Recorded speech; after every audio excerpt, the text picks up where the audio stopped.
The Lord of the Rings is, of course, a fundamentally religious and Catholic work. Unconsciously so, at first, but consciously in the revision. That is why I have not put in, or have cut out, practically all references to anything like religion, to cults or practices in the imaginary world. For the religious element is absorbed into the story and the symbolism. J.R.R. Tolkien to Robert Murray, S.J. As for any inner meaning or message it has in the intention of the author, none. It is neither allegorical nor topical. I cordially dislike allegory in all its manifestations, and always have done so since I grew old and wary enough to detect its presence.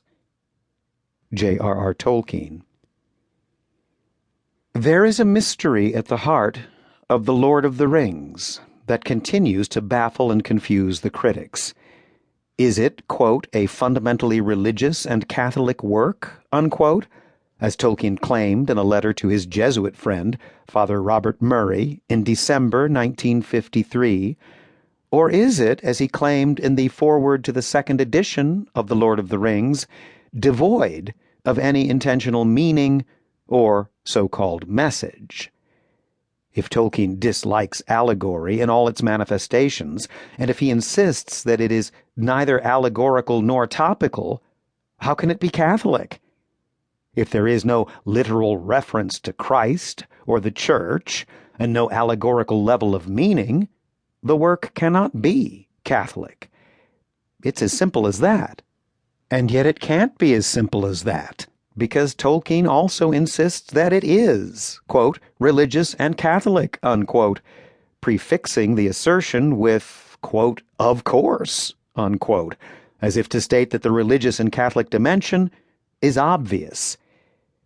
The mystery deepens when we realize that Tolkien refers to The Lord of the Rings on another occasion as being an allegory.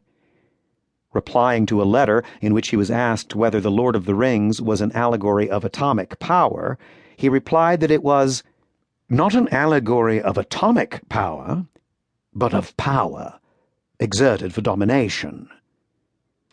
Having confessed the allegory of power, he asserted that this was not the most important allegory in the story. I do not think that even power or domination is the real center of my story.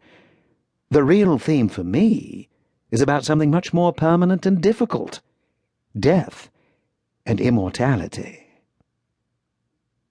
It seems, therefore, that Tolkien contradicts himself, describing his work as an allegory in one place and denying that it is an allegory in another.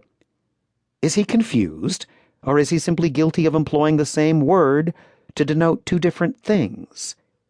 Is The Lord of the Rings an allegory in one sense of the word, and not an allegory in another?